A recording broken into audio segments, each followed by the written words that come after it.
Hello YouTube, I'm 40 weeks pregnant today, which means that that's my due date. The 21st of March is my due date. And it was a really nice sunny day a minute ago, but the sun's kind of disappearing.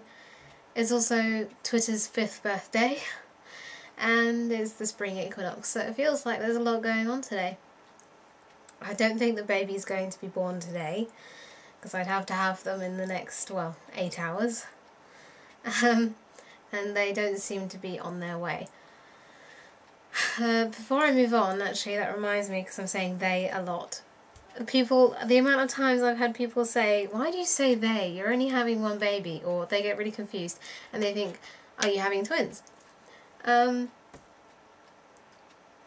no, I'm not having twins. There's just the one baby in there. There's only enough room for one in there.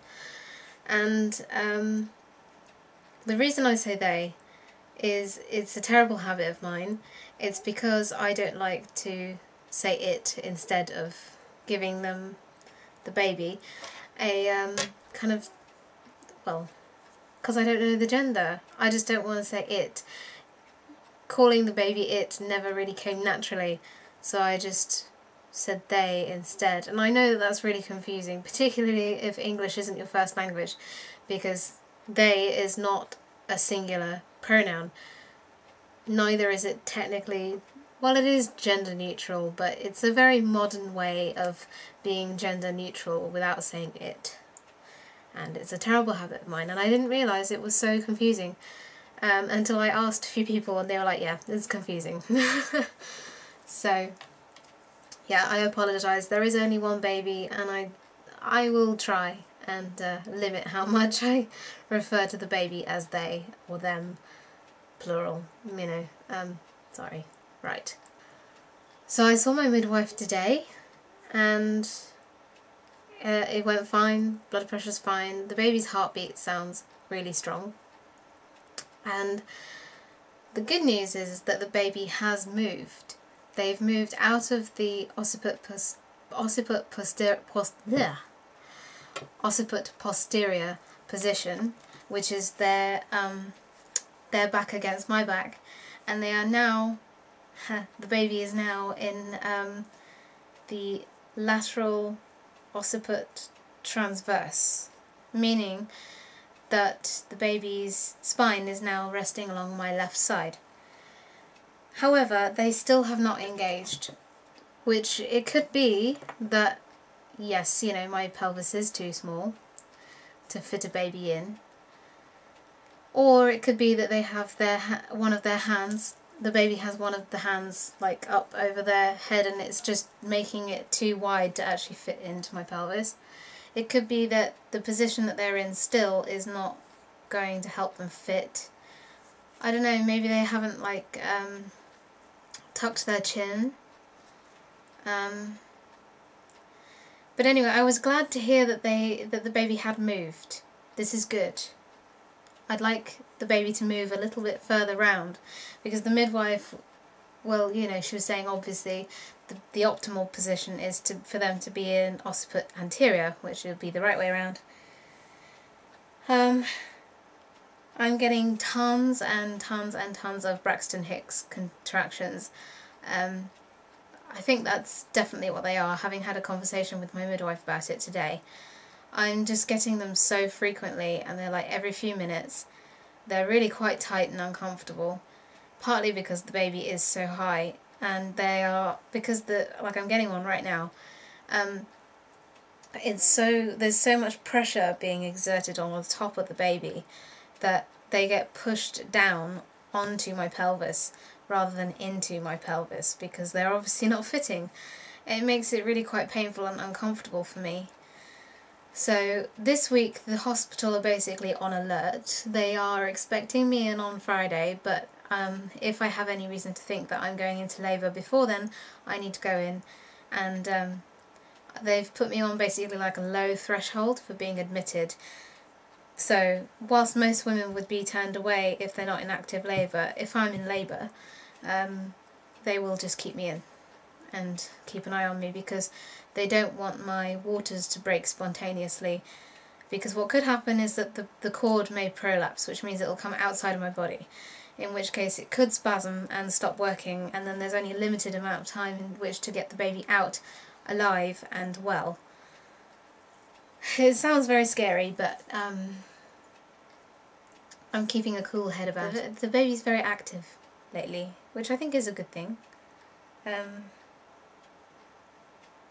But the feet are right up in my ribs, and because there's like no room left, I'm just so full of baby, it can get a bit uncomfortable. But I'm still sleeping okay, apart from last night, because I was having so many contractions yesterday that I thought maybe it was the real thing and therefore couldn't sleep properly.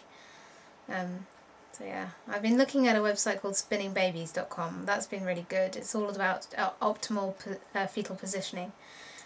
My midwife has got her money on a girl, the baby being a girl.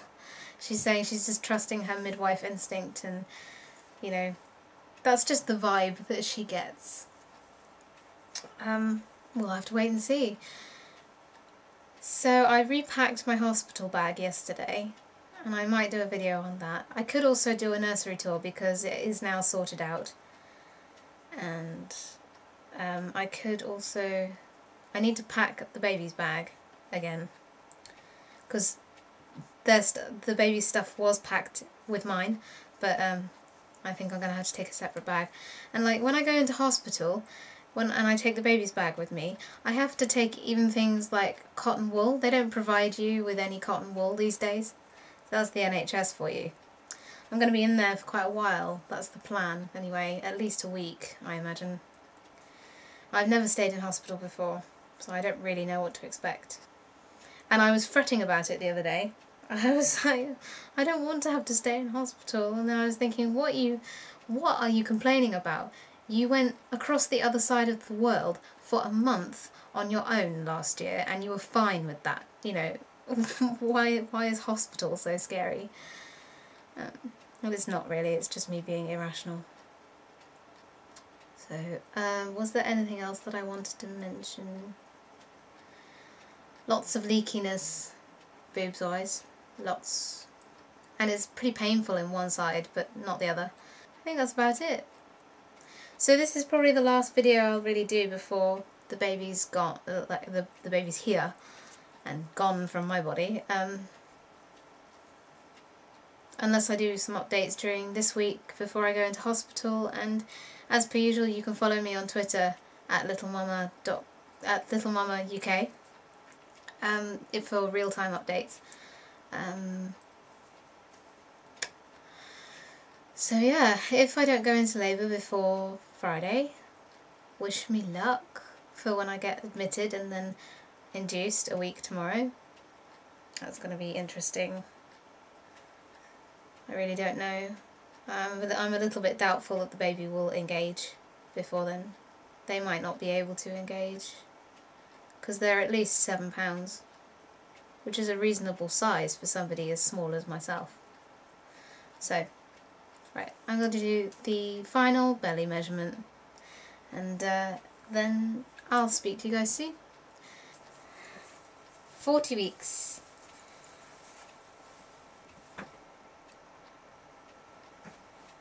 With my incredible belly button. That's probably the other thing I get the most comments about, is my incredible belly button. I think that's 35 inches, which is 89 centimetres. How's about that then? Oh, right. So, I shall say goodbye until next time. I'm not really sure when that will be. Keep all your comments and encouragement coming, it's really helpful, and I'll see you guys soon. So have a great week, and maybe next time I'll have a baby. See ya!